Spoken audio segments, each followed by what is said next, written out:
Alright, welcome to another Honor of Kings video guide.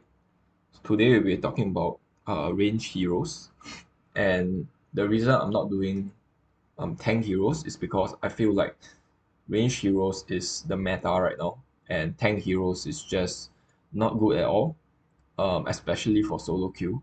I think range hero has the advantage of being able to poke and being able to define the high ground, so they are sort of less reliant on your teammates. um, Tank hero is a bit more reliant on their teammate. Their advantage is they can absorb a bunch of damage, but if you can sort of negate that by kiting the enemy, and it's very easy for the enemy front line to be zoned away from their carry. Range heroes, support heroes doesn't really suffer from that. Also, tank heroes, I would say they are pretty weak against assassin jumping on their carry because they cannot get over to their carry in time. They need to be sort of at a distance from their carry so that they are not clumped together, and the enemy cannot just jump both of them at the same time. But if they do that, right, then the tank will not be able to get to their carry in time if the assassin does jump on them. They need to use like a flicker in order to get into their to the distance into melee distance to their carry. So it's harder for them to respond to assassins jumping onto the carry. Compare that to a liang, compare that to a yuhuan who have some range, right?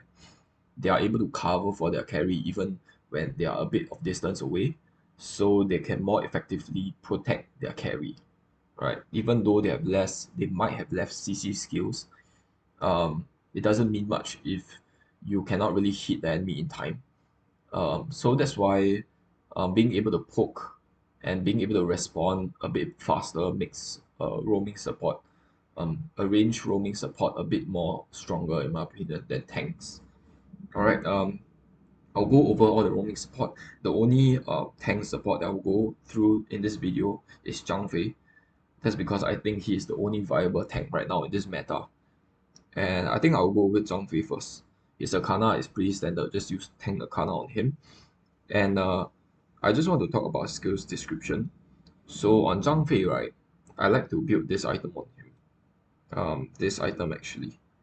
Because I think zhangfei needs a little bit of damage. I don't think he's the kind that needs to go full tank. This item give him a bit of movement speed and give him a bit of tankiness. I think this item is going to be very beneficial on him, even though you might think Zhang Fei does not need attack that much. When he does out, right, he's pretty much like a transform into like an offensive warrior rather than a tank. So I think he does need some half tank item in this build. Um, Also, if you go into his AD scaling, right, into his skills, go to Zhang Fei, sorry. Um, if you go to his skill here, his second skill actually scale with his physical attack. So the amount of shield that you provide for your team scales with your physical attack and not your health. It is a pretty low amount, 50, but this means that if you increase your physical attack, it does increase the amount of shield that you provide to your teammate. So I will give Zhang Fei a little bit of physical attack in this build. Alright, not a lot. Definitely don't build any pure physical attack items on him. Go for those half tank items. By that I mean these two items over here, this one over here and this one over here. I think you can try considering this item on him even, right? But don't go for any offensive item. The only offensive item you might consider is pure sky, but I think it's not really suitable for him. Okay, generally for Zhang Fei, you want to stack um, HP on him, HP items. Yeah, that's pretty much it for Zhang Fei. Next will be Zhang Fei is good against poke damage because you can use your shield to sort of negate your poke damage. The thing you have to watch out is uh, you do need to time your shield properly. So the enemy might wait for your shield to disappear before they actually do poke damage on your teammate. So just don't spam your S2 randomly and don't out randomly. Generally, you want to out when you are at a distance away from the enemy. Either that or you are behind the enemy and you out them forward towards your teammate. You don't want to out them when you're directly in front of them because your out will push them back a distance. Alright, so you'll sort of push them to safety. When you're out from a distance, right, you don't actually push the enemy back. The enemy just gets stunned. So you want to be at a distance from the enemy, either that or directly behind the enemy so that you push them forward to your own team. Yeah, so that's the only things to watch out for with zhangfei. Next will be I'll go through each of the range support heroes, and I'll actually go through all the majors and tell you why some of the majors can be viable as a support. But I don't think that they are in the meta right now. First will be daji. I've seen some people play her as a support. The reason because of her S2. Her S2 is um, a auto lock skill. Auto lock skill is very good against assassins. Can burst them down. You can just keep spamming the skill while you are face checking bushes, so they can stun anybody immediately. That's the good thing about daji, but that's pretty much it. There's no really um, anything else good with daji. The only good thing about her is the ease of use and how reliable and consistent the S2 is. But S1 and S3 is completely not relevant to being a support. So I would not recommend daji at all as a support. If you want auto lock skill, right, the liang will be better. Liang is pretty much a more powerful version of daji in my opinion for support. For mage here, it's a slightly different story because daji's S1 and S3 actually does that decent amount of damage if you are well fed. But as a support, you don't really get that much farm, which makes daji's skill 1 and skill 3 a bit useless. The only useful part about her skill 2, and that's not good enough for a meta mage. The second mage will be daqiao over here. I don't know why they consider her as a mage. I guess it's a mid lane and not really a mage. Um, I think I will talk about daqiao later on. I will talk about daqiao later when I go through the roaming support. Next will be mozi. Mozi is because the S2 is pretty annoying. I would say uh, your S2 is pretty bad at lane clearing, but it's very annoying to the enemy.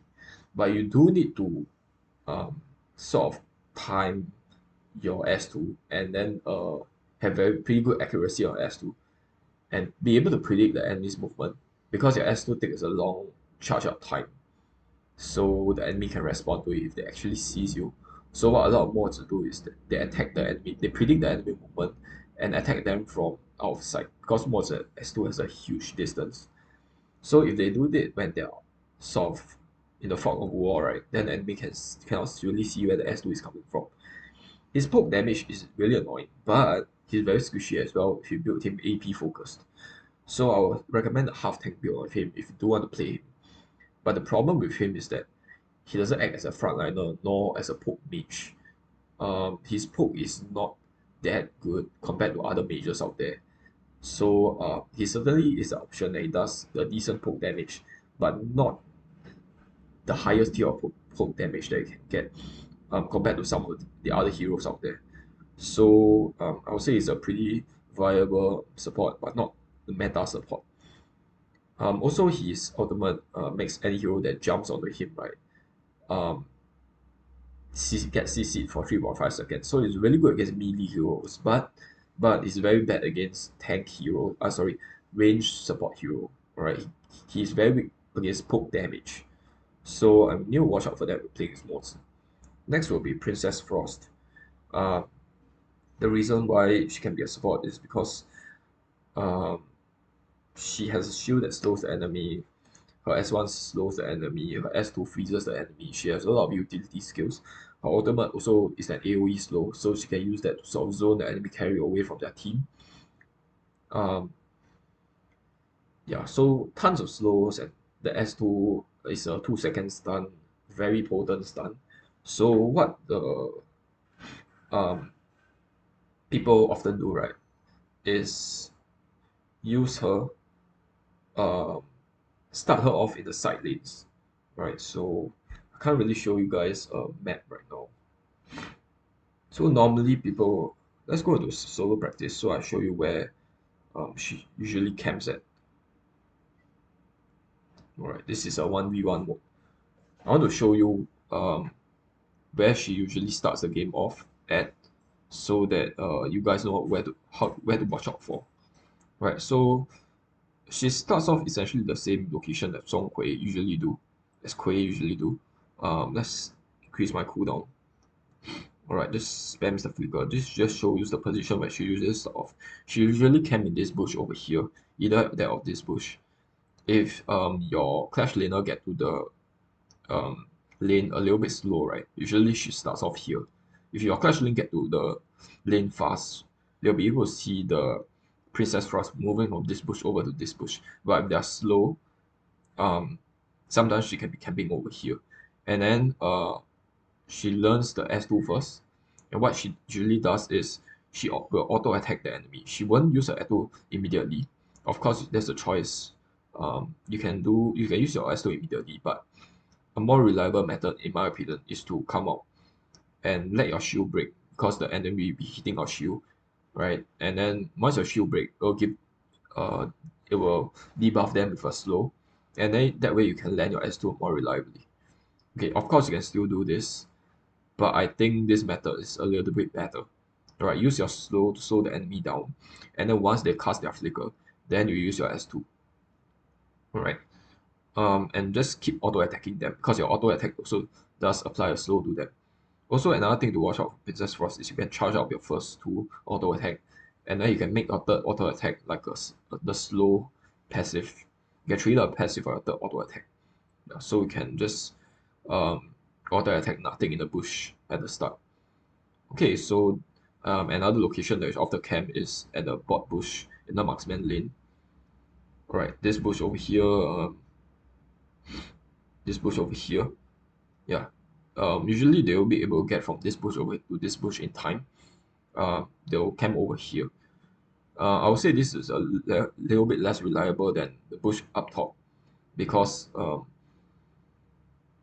there's a larger distance to cover. There's the largest distance from here over to here, and the marksman will usually attack the middle wave from a range. But in the clash lane, right, usually it's melee heroes, so they will be a bit further away from their tower compared to the marksman. So I would say most 60% of Princess Frost actually starts over here. 40% start at the bottom.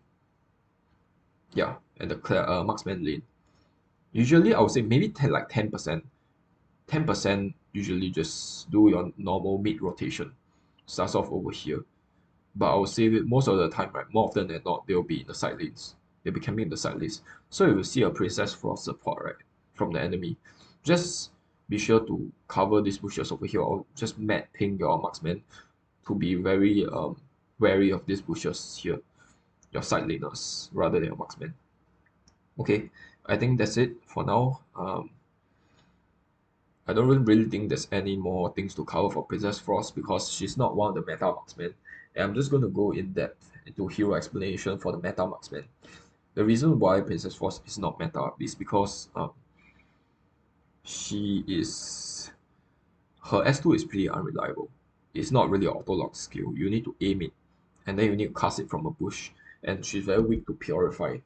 You can pretty much purify your S2 instantly and then jump onto her. She doesn't really have any way to deal with assassins besides her slow. She is pretty good, yes, I'll give her that, but not meta. Also, when she's casting a skill, right, she needs to be stuck in place. There are some supports out there which do not need to be stuck in place when they're casting their skills. They cast their skills while moving.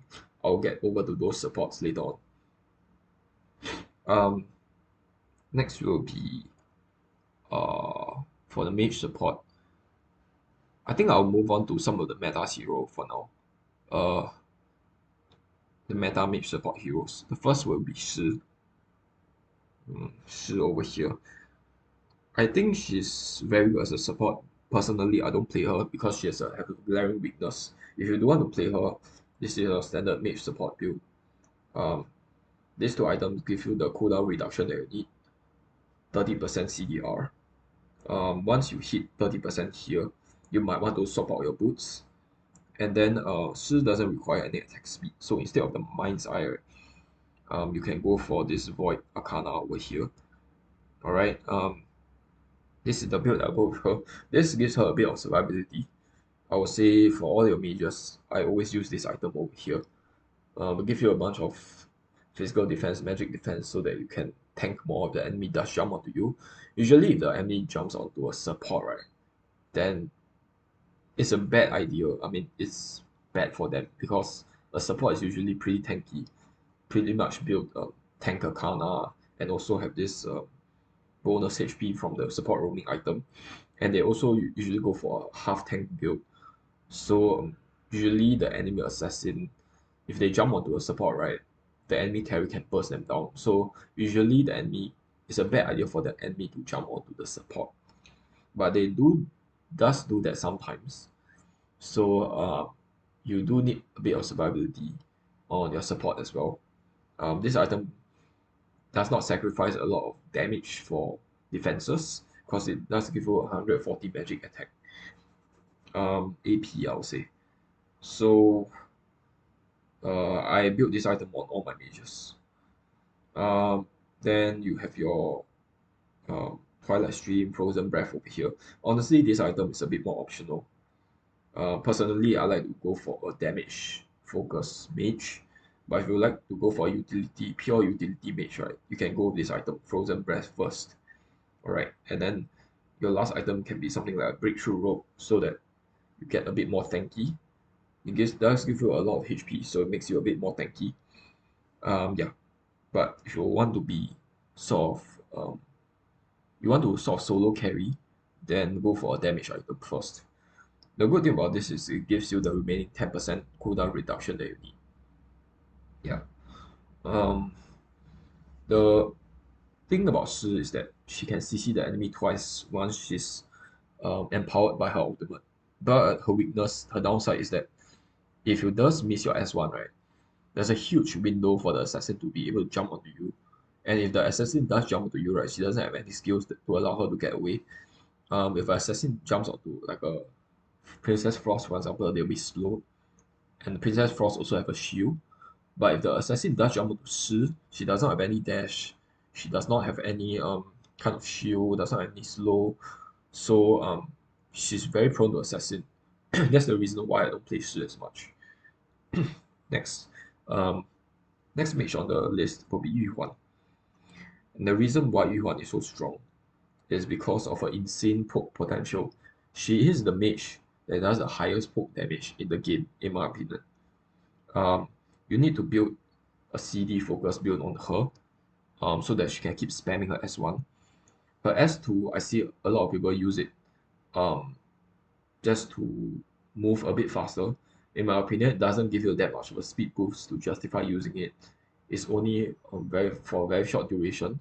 So absolutely don't use her S2 just for moving towards a target faster. You want to save her S2 for when the assassin jumps onto you or for a team fight. You can use your S2 as a very effective CC.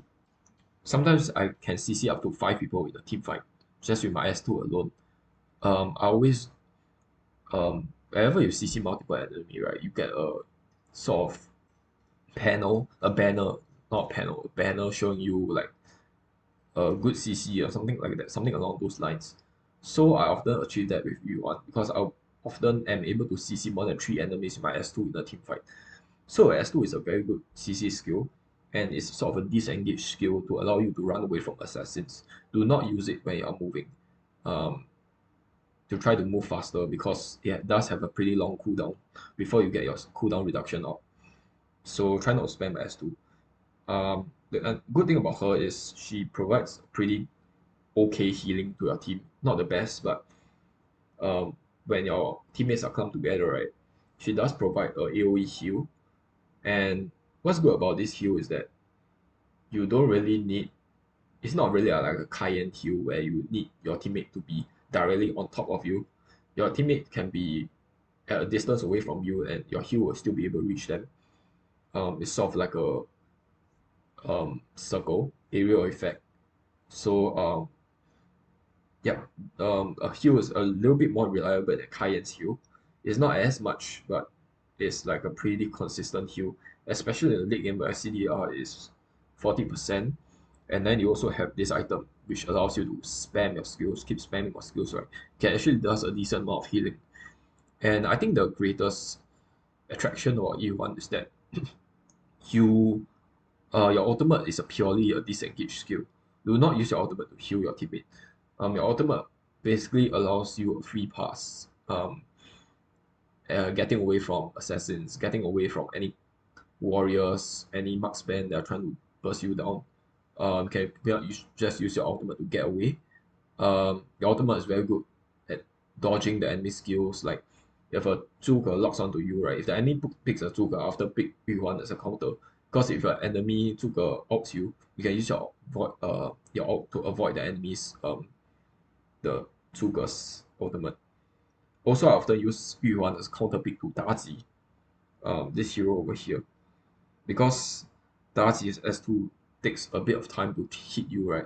And then you can use your ultimate to sort of dodge her skills while moving towards Daji at the same time and hitting her with your skills.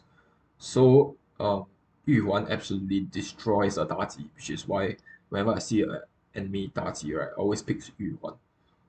Um, what else? Miyue also counters Daji just because her ultimate allows her to dodge any hits. So any hero of an invulnerability frame is good against Daji. Yeah. So the strength about Yuhuan, she does insane poke. She heals the enemy a good amount. She has an AoE CC skill, and also she she has a very good disengage skill. Her ultimate is pretty good at disengaging from the enemy, and the late game her ultimate is like 25 seconds cooldown, so you can keep spamming the ultimate in the late game. Every 25 seconds you are basically invulnerable, and then you heal like half of your HP. So she have a lot of room for error. That's the reason why Yuan is one of my main hero that I play, and why I think she's a meta mage right now. Her downside is that she's very bad against um people that attack from a mid range. She's not afraid of melee units. She can kite melee units very well. She's not afraid of marksman also because she can use her S2. Her S2 normally outranges most marksmen out there. So you can use your S2 against marksmen to sort of kite them. Her downside is against people that actually attack her from the mid range. So I mean by one of that is Enzo. Okay, Enzo is able to attack her from the mid range that S2 is not able to hit. And Enzo also have a dash which allows him to sort of maintain that distance with her so that she's not able to do anything against Enzo. Um, so if we go to Enzo, oh sorry, wow, I keep saying Enzo, it's a 玄策 here. Um, this person over here, I keep calling him Enzo because that's his counterpart from AoV is called Enzo. But 玄策, if you go into his kit, right, his S1 is a slow and a movement skill. So what you can do against the yuhuan, right, as a 玄策 is you can just keep hitting her from the mid range, and then when she tries to use her S2 to get away, right, you can use your dash also together with her S2 so that you maintain that distance with her, right? And then S2 also S1 also provides slow, so you can sort of keep slowing her down and keep wailing on her, and she's not able to do anything against you if her ult is on cooldown. So Yuan is very bad against mid range heroes like this. A Fuzi is the same concept as well. If a Fuzi is within range of Yuan, right, it's really bad. A Fuzi is actually a great counter towards Yuan. It's because his pull, once Yuan get pulled by his S1, right, she's very much not able to do anything against a Fuzi. She's pretty much just sitting down without her ultimate. Even if she does have her ultimate, Fuzi can keep wailing on her while slowing her down with his S1. So I would say a huge counter to Yuhuan is Fuzi. And any hero with a dash like a Nakuru, right, is good against Yuhuan because you can keep sort of sticking to her while she's trying to use her S2 to get away. The good thing about Yuhuan, right, she's able to use her S2 to kite the enemy. But if the enemy has a dash or slow, right, multiple dashes or slow, she's not able to get away from them. So whenever I see a Fuzi, right, I usually avoid picking a yuhuan. Yeah. Next hero will be a liang. This hero is much better against enemy squishy. If the enemy has a assassin composition, then you can pick liang. He's pretty not that great against warriors, tanky warriors. He's good against assassins. His ultimate, the good thing about his ultimate is it's an auto lock skill, so you can keep spamming that when face checking bushes, or you can just keep spamming that while you're moving along dangerous areas, just like what you do with daji or any other auto lock skill. Um, the bad thing about Liang is that if his flicker is on cooldown, right? By the way, you can flicker out somebody.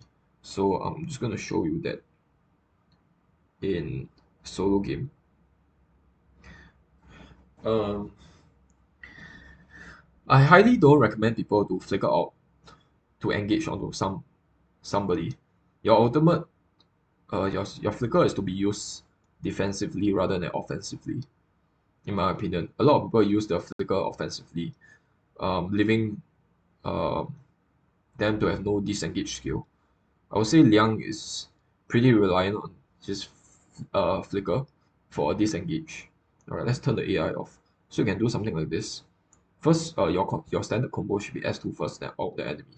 Something like that. You want one S2 to be on the ground first. You don't really want to just out the enemy straight up. You'll lose a lot of damage. Unless your teammates are nearby, they can do something like that. But generally, you want to put your S2 down first, followed by ultimate. Okay, let's just get the enemy coming up. And let's just make them invincible, why not? Alright, so let's just turn off the cooldown. Okay, so what I can do, right, is put your S2 down, out the enemy, and then you can flash while you're outing away from your outing your enemy. You can do something like that. So if the enemy zhangfei or enemy mozi or anybody, right, is trying to CC you, can use your flash, and it will not interrupt your ultimate. So this is what I often do, use my flicker for. It's not really to chase after the enemy. I don't actually, a lot of people like to do this. It's really dumb in my opinion. I will pretty much never ever do this because you are losing a lot of damage.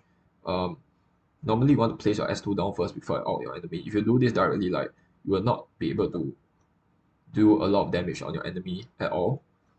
And the late game, if you do something like this, right, if there's an enemy right behind Wang Zhong, you will not be able to see them. And then they can CC you instantly and burst you down. So highly don't recommend, right, for people to do this. Alright. Instead, what you should be doing is doing this and then use your flicker to get yourself out of any bad positioning. So I always use my flicker defensively on Liang. I pretty much never use it offensively. And that's why my win rate on Liang is so high. Higher than most people out there. Then that's simply because of this one fact alone. I use it defensively. Um, yeah. So you always want a disengage skill. Liang doesn't have any sort of disengage skill. His only counter against assassins is if an assassin is trying to jump onto you, right, you can place two S2 on yourself and do this. Alright, you want to place the wall parallel to where you're moving. So right, let's turn the character AI off. Right, so let's say the Huang Zhong is here. Right? Let's say Huang Zhong is an assassin. If the assassin is here and is trying to jump on you, right, what you can do is place a circle down with itself like this. I think one circle alone will be good. You don't necessarily need two circles. You won't be able to place two circles down in time. Just place one circle down with yourself, and then you want to place the wall parallel to where the assassin is moving towards. So something like this. So if the enemy assassin does want to chase after you, right, they have to run through four walls. If you just do this, right, they only have to run through one wall. But if you do this, place it parallel to your enemy, right, um, they have to run through three or four walls in order to get to you. So you can really slow your enemy down. Yeah. So this is a little trick. Um, but that's pretty much the only thing that Liang can do. He doesn't have any innate sort of mobility skills to get away from the assassin. So I always use my flicker as a disengage from the enemy rather than as use it offensively. Alright, I think that's my explanation for Liang. Also, by the way, Liang can counter Liu Bu's ultimate. So I'll show you that real quick. Um, you can use that to counter Xiang Yu's ultimate, counters Liu Bu's ultimate. So let's pick Liang over here. And then I really want Liu Bu to opt me. I don't know if the AI will actually do that.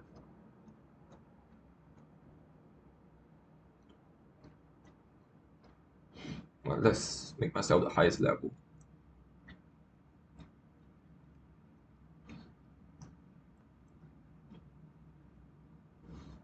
Okay, I want Liu Bu to opt me so that I can show you this. Alright, you can actually do this. Do you see that? You can opt the enemy while they are in the air. That's turn off the cooldown. Wait, I can't decrease the enemy cooldown, so I have to wait a bit until they are able to opt me again. Let's just level them up so that their ultimate cooldown is a bit shorter. I want them to opt me so that I can show you that again. Your ultimate will hit them just before they land. Oh my god, he's gonna die. Alright, please hit me.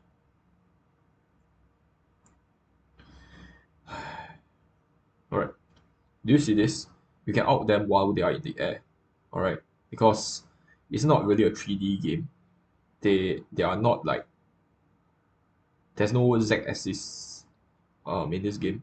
So the Liu Bu is still here, even though he's jumping in the air. So the game deems that you'll be able to hit him with your ultimate. Yeah, so you can. Liang is actually a great counter against Liu Bu because of this. Alright. Yuhuan is a good counter to Liu Bu as well because Liu Bu doesn't have any mobility skills, so you can kite Liu Bu. Also, you can use your Yuhuan's ultimate to dodge Liu Bu. So Liu Bu is a pretty easy hero to counter. But this is just something interesting I found out. You can also use your ultimate to cancel out Xiang Yu's ultimate. By the way, you can also use your S2, your ult to cancel Dong Huang's ultimate. So if your teammate is getting outed by Dong Huang, right, you can just put your circle on the ground and out them. And then that will actually cancel Dong Huang's ultimate. Your teammate can run away while you deal massive damage to the enemy Dong Huang. So if the enemy um, uses Dong Huang, and then the enemy bans Yuhuan or picks Yuhuan, right? Then I'll pick Liang pretty often. Alright, I think that's everything that I want to talk about for Liang. Alright, we'll move on to the next hero, which is Lady Zhen. I will show you Liang's build quickly.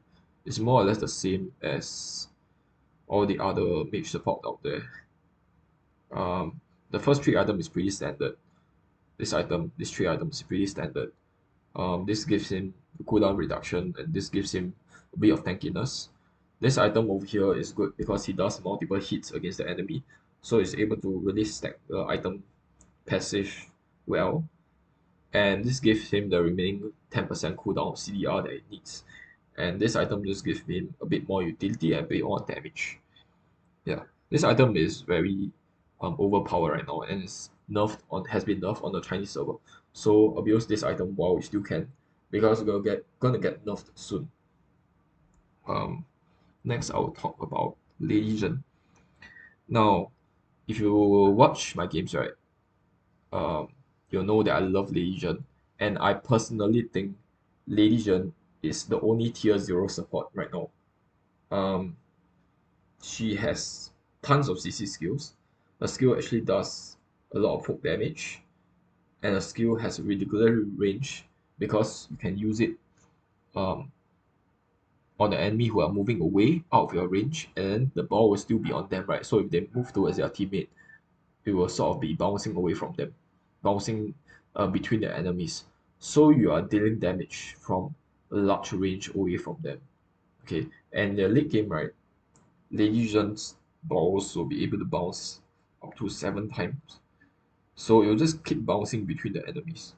As you can see, can bounce between enemies for between 5 to 7 times. So you can use this to deal insane poke damage to the enemy. What else? She also has a lot of CC. Her S1 is a CC, her S2 is a CC. Her ultimate is also CC, so tons of CC skills. Also, by having a CDR to be very high on her, you can keep spamming her skills. Her skills have a lot of synergy with other.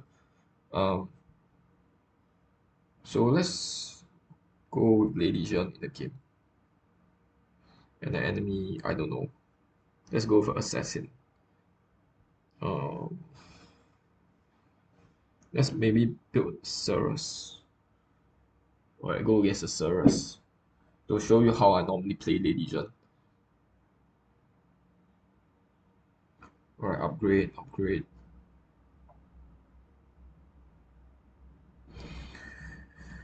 Alright, so usually what I do is, let's say I'm facing the enemies, right? Where's Cerus right now? Usually I just do this. I use my S2 purely to poke the enemy. I do not use the S1. Alright, I always leave my S1 if my ultimate is on cooldown. If my ultimate is available, right, I might use my S1 to poke and engage the enemy. But I'll always leave a skill active. Alright, if my ultimate is on cooldown, right, I will not use my F1, S1. I'll only use my S2. I'll use my S1 as a protection skill. Because if you use your S1 on yourself, right, you can dodge a lot of assassins out there. So if an assassin is jumping onto you, right, alright, and you use S1 yourself, you can dodge their attacks while stunning them at the same time. And then after you're stunned, then right, you can use your S2 on them, and then your S2 will bounce between them and the pillar, so it will cause a bit of CC. So if you do this right, you have 2 stacks of icicles on your enemy. Alright, at 3 stacks of icicle, the enemy will be stunned. So if you do this, you can see the enemy has 2 balls around them. Alright, so if you use your S2 again on them, they'll be frozen in place. So you can use these 2 skills to get away from assassins, right? That's the strong thing about Lady Zhen. Also, by the way, let's say the enemy is there.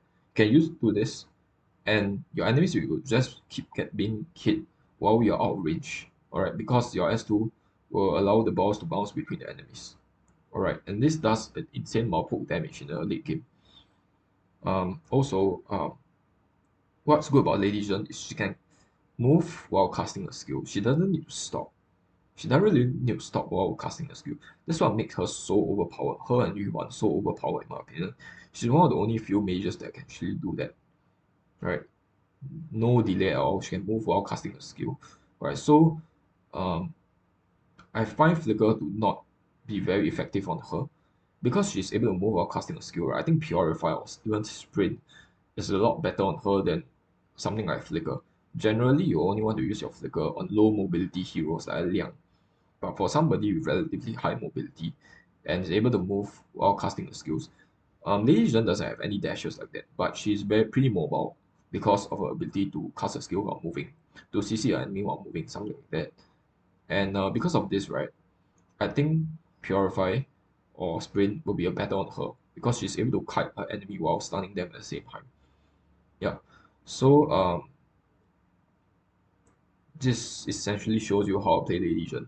I'll always have a skill available. If my ultimate is a cooldown, I'll only use my S2. I will not use my S1 at all. I'll only use my S1 to defend myself against people jumping onto me. And in the late game, her cooldown is very short, so she's able to spam her skills a lot. Yeah, okay, so that's um why Lady Zhen is so overpowered in my opinion, and her stuns is very consistent. It's a very long duration AoE stun. This is an AoE skill, this is an AoE skill, this is pretty much an AoE skills also. So she has insane CC teamfight potential in her kit.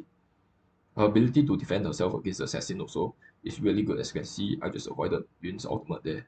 Yeah. So I think that's all to say for Lady Zhen. Uh tier 0 support in my opinion, and a lot of people actually don't understand why she's being played as a support. Her base damage is considered low in the early game. She's not able to clear minion properly. Alright, and as a mage, that's actually a disadvantage because you cannot rotate, right? But as a support, that's actually an advantage. Because as a support, you don't really need to roam that much. Um, and then as a mage, you basically play as a dual laner with Lady Zhen uh, as a support hero at the start. You don't really rotate between the mid lane and to your side lanes. So she don't really need to clear the lane fast. Also, the fact that she clears the minions slow, right, is actually to her advantage because you can use the minion as a medium for the balls for the S2 to bounce around the enemy. Um, so it's good that you can't kill the minion as soon as possible. Yeah. So I think that's all I want to say about Lady Zhen. Next hero will be the section will be the support, purely support hero. Not the mage support, but purely support heroes. Non-mage support hero, I would say. Range support hero, but not mages. First hero will be Caiyan. I think this hero is pretty garbage. I will never ever use Caiyan, and I highly recommend against Caiyan using Caiyan in solo queue. Um, Next will be Yaria. Personally, I never use yaria as well. I see a lot of people using yaria with Marco. Personally, I think there are better heroes to go along with Marco. I think yaria is definitely a choice, an option, but it's not the best option. I think I won't go in depth about yaria. The thing about what makes yaria so weak, right, is because if the enemy does break um, the shield on your whatever teammate that you are possessing, then they'll forcefully make you jump off from them. And your cooldown, right, is quite long because if you're forcefully removed from your teammate, she has a decently long cooldown. Also, like when she's removed from a teammate, right, she doesn't really have any skills to allow her to get away. She has a dash while she's in the deer form, but if she's not in the deer form, right, she can pretty much only walk away, and then it's very easy to burst her down during that time. So you are extremely reliant on the whatever teammate they are possessing to not get hit by the enemy, and that's very inconsistent in solo queue. You are never sure about your teammate's skill, so in my opinion, she's way too reliant on her teammates, and that's not a good trait to have in solo queue because you don't know how well your teammate will perform. You know how well your carry or assassin will perform. So if they really suck, then you're screwed because you don't have any solo carry potential with yaria. So you really need solo carry potential in solo queue games, and therefore I would not recommend yaria as a roaming support. Next will be uh, sunbin. I think I'll talk about sunbin next. Maybe never mind. I'll talk about daqiao next. Now, daqiao is a bit better. Um, she is still relying on the teammate. Her S1 and S2 does deal a bit of poke damage, a bit of CC to an enemy, but not that much. I would say her utility her mainly lies in the S2 and her ultimate. Sorry, her S1 and S3 are the ones that are AoE CC skills, but it's a fairly small AoE skill. It's not like a large AoE skill like Liang's S2. Um, and the main thing about her is the S2 and the S4. It gives her teammate a lot of sustain, yes, because they can keep recalling with S2 to replenish their health. But her downside is that she's very prone to CC. If the enemy does have a burst assassin or any kind of heroes that can push your hero out of the circle, or stop them from getting into a circle in the first place, like a Liang S1, then you are pretty much screwed. So I would say she's very good against enemy that does poke damage, like a yuhuan, like a gun and bow. She's very good against. Sorry, she's not good against gun and bow because gun and bow doesn't do poke damage. She does burst damage. Um, she's very good against a mozi, for example, because his poke damage won't mean much when you are constantly recalling. But what is bad is she's very prone to CC skills. She's very prone to a liang. So as a liang, right, I can just put a wall between her and the circle, and then she's not able to get into a circle in time. And whenever you out her, right, while she's in a circle, she's also not able to recall back to base, right? So you can use her CC skills on her while she's the circle, and then she will be bursted down immediately with Liang or with Princess Frost and any other person with CC skills. Even a Lady Zhen, if you do CC her in the circle, she'll not be able to recall back in time. Alright, there's a 0.5 second window where if you does 0.5 seconds to 1 second window where if you does CC her during that duration, she's not able to recall in time. Um, Overall, I would say a pretty good hero to use in the mid lane and pretty good hero to solo kill with, but not a top tier roaming support in my opinion. Next hero I want to talk about is sunbin. Um, where's sunbin? This hero over here. Uh, this hero is pretty good, does a decent amount of damage with just her S1 alone. Her S3 is a utility skill, it's not really there to deal damage. Um, it's a very good initiating skill and it's a good disengaging skill as well. You are trying to get away, right?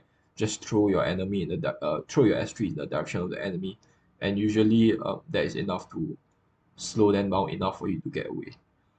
Um, so her main damage come from the S1. The S1 does a pretty good amount of damage, and the late game her cooldown is can reach 40% very easily thanks to the passive on her S2. S2 give her an innate passive cooldown reduction passive. So it's very easy for her to get to 40% CDR. And in the late game, if you take 60% of 6.5 seconds, it's like 4 seconds. You can spam your S2 every 4 seconds so you can deal actually a surprising amount of damage on your enemy just with this one skill alone. Also, S2 is a very good utility skill in team fights, allows you to kite the enemy and provide a lot of sustain to your teammate. Um, Unfortunately, I would say, unfortunately, this hero is pretty good in solo queue, but he's not top tier. He's pretty good because he can actually lane clear and defend the high ground. Um, his S1 alone gives her enough damage to clear a lane. Also, a S3 is good for lane clearing. It's not good against dishing out damage to enemy mobile heroes, like heroes that are moving around, because obviously it has a long exploding charge time. But you can use this to clear a minion wave, so you can actually use our ultimate to defend your high ground towers against the enemy. Even if your teammate die, you can defend 2 high ground towers at the same time. Actually, 3 high ground towers at the same time, just with a S2, just with a S1 and ultimate alone. If the lane minions are staggered, if you have all 3 minion wave crashing into a tower at the same time, obviously you will not be able to do anything. But the enemy minions are staggered, right? You can actually defend 3 waves um, that are coming at you. So she's quite good against solo queue because of that. Um, I think she actually does more damage compared to daqiao. Just a S1 alone. S1 alone actually does a very good um, amount of damage. The base damage on the explosion is actually pretty high. If you combine the initial damage with the exploding damage, the total amount of damage that you deal with this skill is very significant. The late game, I think this can does 1500 AP damage to a squishy, so that's a lot of damage. Um, yeah. So what more to say about this hero? Um, the thing about this hero is it's still pretty reliant on your teammate. You cannot do a lot of things alone. You can do more things compared to tanks or compared to some other mage support heroes. Some other roaming support heroes. But overall, you are not really able to solo carry. So I would say this hero is almost top tier. Um, but it's still pretty much like a utility team fight sort of hero rather than a hero that can really solo carry with. And because of that, right, this hero is very good in organized teams, but it's not as good as solo queue. So I would actually never use this hero at all in pick mode, um, just because of an inability to solo carry games. Next will be some of the more meta heroes now that I'm going to talk about. Next hero will be Dolia. So personally, there's only two meta roaming support right now that I'll actually pick in pick mode. The two of them are Dolia and Dyadia. Their names are actually pretty similar. Yeah. First I'll talk about Dolia here. I don't use her as much as yuhuan, as much as the mage supports, the stronger mage supports out there.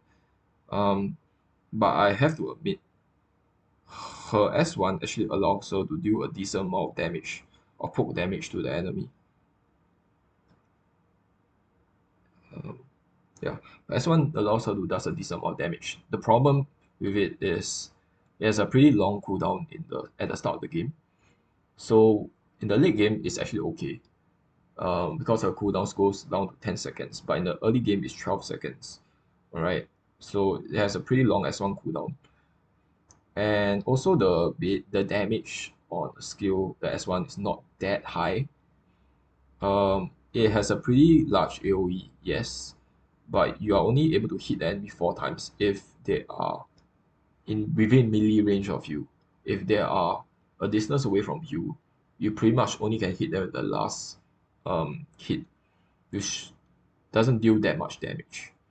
So this hero is more for her utility. Um, Her S2 actually does a good amount of healing to a teammate. Actually, her S2 is a really good healing ability. You can pretty much heal a half health hero to a full health just with one S2 alone, because the enemy get healed over time when they are in your skills as well. Very good healing skill. In the late game, you can keep spamming this to heal your teammate. They actually regen a respectable amount of health with this skill. The main attraction about her is the ultimate. So some of the heroes that can use her with is Marco Polo, because Marco Polo have one of the strongest ultimate in the game. You can make okay so that Marco Polo has two ultimates, so that it can basically wipe out the enemy's team with two ultimates. And the other hero is one of this hero over here. Where's one? Oh, sorry, he's called Shangguan here. Um, so the thing about her ultimate, right? Uh, if you are able to use it 2 times in a row, you can often wipe out the enemy team. So she has very good synergy with Warner as well. And she has pretty good synergy with Gun and Mo as well. Because you can deal an insane amount of hits. Gun and Mo's ultimate basically recharges her two damage skills. So if we refresh his ultimate, then he's able to throw out more swords and does an insane amount of burst damage. Okay, I think those are pretty much the only three heroes that really synergize well with Dolia. Um, yeah, I would say Xiao Qiao also. Her ultimate is pretty good, so you can use Dolia together with her as well. Mm,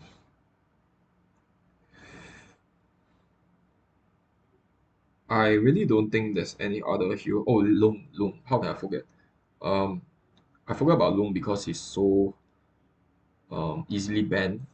But if you have a Lung on your team, you can also pick Dolia to refresh his ultimate. Anybody with a strong ultimate, you can pick her. But I'll only usually pick her if I'm paired with a Marco Polo or a Shangguan, because they have two of the strongest ultimate in game. Because the weakness of this hero, right, is that she's still too reliant on your teammate. Um, if your teammate all die, she will not be able to defend the high ground. Unlike a sunbin, right, she don't have a link kill, wave kill potential to deal with a minion wave crashing to a high ground. She has a lot of synergy with certain heroes, and she has a very good healing, but her teamfight utility is not that great aside from her ultimate. She doesn't really have any reliable AoE CC in team fights compared to some other heroes out there. She's able to provide a lot of sustain and refresh your teammate's ultimate, and that's pretty much it. That's where her strong points actually end. she's very reliant on your or whoever teammate you are refreshing your ultimate on. So I actually refresh the ultimate of a lot of Swansers out there, and they just end up using their ultimate randomly, right? She's also had a lot of synergy with Arlane and Sun Ce, but I've encountered a lot of Arlane or Sun Ce out there who just use their ultimate randomly, so I end up wasting my ultimate. And then in the end, I provide a lot less utility to a team fight compared to some other heroes out there. So she's really relying on whoever teammate you are rushing their ultimate with playing well. If they suck, then your overall utility to a team will be low as well. So that's the reason why I don't play her as much, because she's still too reliant on her teammates, in my opinion, in solo queue, and that's not a good quality to have for a solo queue hero. And the last mage roaming support that I want to talk about is Dyadia. Now, I think Dyadia is the only um, roaming support that I'll actually pick in pick mode, aside from Dolia. And I'll pick her more often than Dolia because she actually does more damage than Dolia. She's able to clear the minion waves crashing to a high ground. She's able to have some sort of high ground defense ability. She's also able to deal massive single target damage to the enemy. So you can actually use your S2 alone to sort of burst the enemy carry down. That's why she's so good in my opinion. Also, her ultimate um, allows her to deal a decent, a respectable amount of AoE damage to the enemy heroes. So you can actually do a good amount of poke damage with dyadia. Um, she's also able to still go away from the enemy and add to her.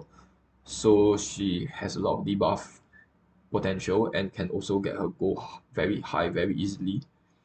And I think that's the main attraction of playing dyadia. She has decent poke damage, she has very good healing because of her ability to use her S1 on her teammate. She has very good self-healing and also healing for their teammate. She has a pretty decent amount of poke damage. She has a huge debuff, gold debuff, and she's able to rack up gold on herself very quickly and get her items up very quickly. So that's the reason why I think she's the strongest roaming support out there. She's not as reliant on the teammate while still dealing a respectable amount of damage to the enemy, and also able to get her own goal up so that she can solo carry. So that's the reason why I think Dyadia is so suited for solo queue games. But in solo queue games, I still highly recommend the roaming support. Um, so these are the four heroes that I play the most: Lady Zhen, Liang, and Yuhuan. I think I forgot to talk about Ziya. Ziya is also viable as a as a mage support, but he is very weak to assassins. He's too weak to assassins. These three heroes here over here share the quality of not being susceptible to assassins. All of them have some skills in order to deal with assassin, especially Lady Zhen. But Ziya has no way to deal with the assassin. If the assassin is jumping onto him, right, he's pretty much screwed.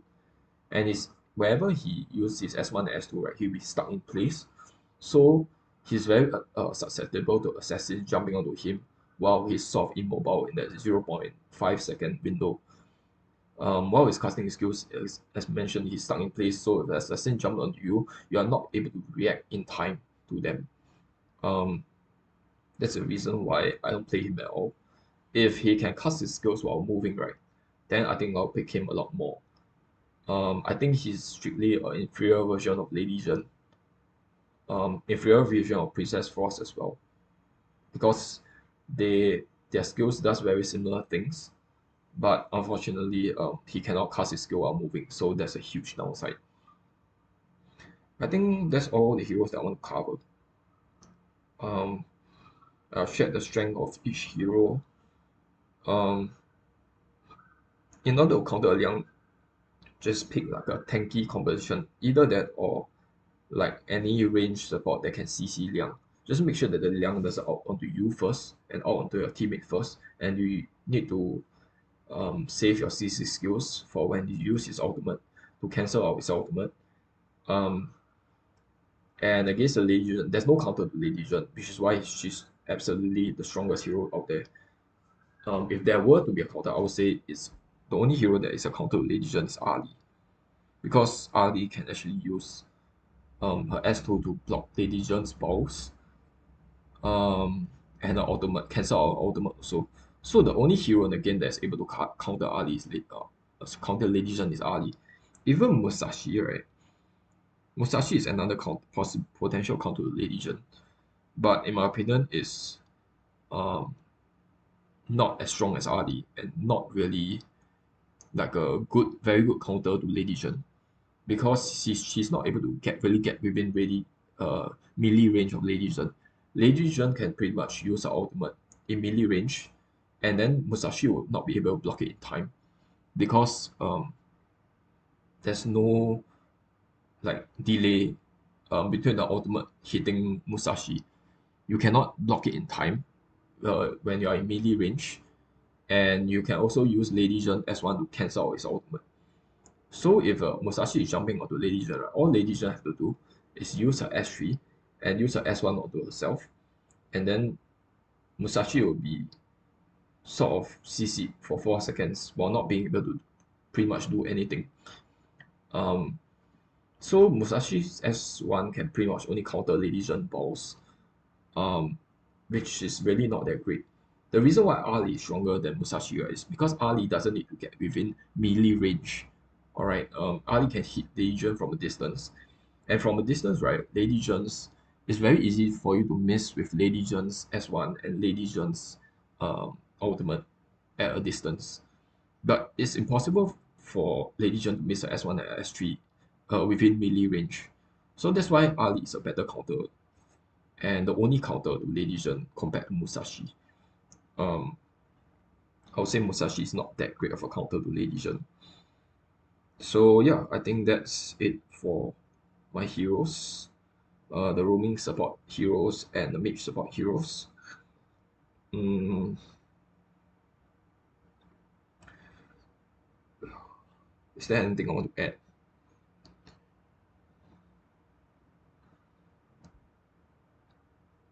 I think I'll finish off with the items again.